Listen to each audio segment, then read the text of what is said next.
नमस्कार मु गगन कुमार आपण को स्वागत करुछि जनता एक्सप्रेस रु श्रीमंदिर रे खोलिबो चारिद्वार स्थिति समीक्षा कले प्रशासन ओडिशा बीजेपी रे सरकार आसिले श्रीमंदिर चारिद्वार और रत्न भंडार खोला जिवो बोली तुंग नेता माने निर्वाचन प्रचार समय प्रतिश्रुति देइथिले।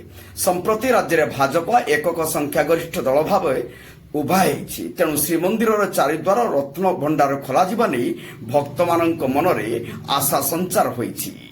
शीतल षष्ठी यात्रा देवदेव महादेव और मां पार्वती विवाह कार्य होइछि संपन्न। गतकाली देवदेव महादेव माता पार्वती विवाह कार्य संपन्न होइछि।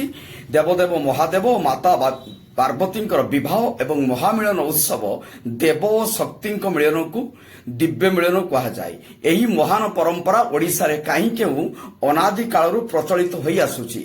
ओडिशार यह बहुत पुरातन संस्कृति खूब धूमधाम रे एही उत्सव पालित होइतिला बेले अन्यतर मध्य शीतल षष्ठी यात्रा को बहुत जाकजकम रे पालन करा जाइथाय। आहुरी 5 दिन रहिबो भीषण खरा। पश्चिम रे असंभाळ ताती संगको उपकूल रे असंख्य गुळीगुळी हबार संभावना।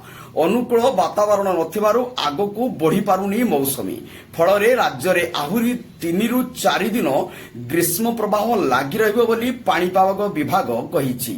विशेष करी उत्तर उपकूल ओडिशा रे असह्य गुळीगुळी अनुभूत हेबो बोली राज्य रे अंशुघातर मामला बढ़ुतबार सतर्क रहिबाकू परामर्श दैछंती स्वास्थ्य विभाग। मुख्यमंत्री शपथपाठ उत्सव पर राज्य सरकार बुधवार दिन अधा छुट्टी घोषणा करिसंती। मात्र आउ गोटे दिन पर प्रथम थर पर बीजेपी सरकार गठन हेबाकू जाउछि ओडिशा रे। एही शपथ समारोह पर राज्य सरकार बुधवार दिन अधा छुट्टी घोषणा करिसंती।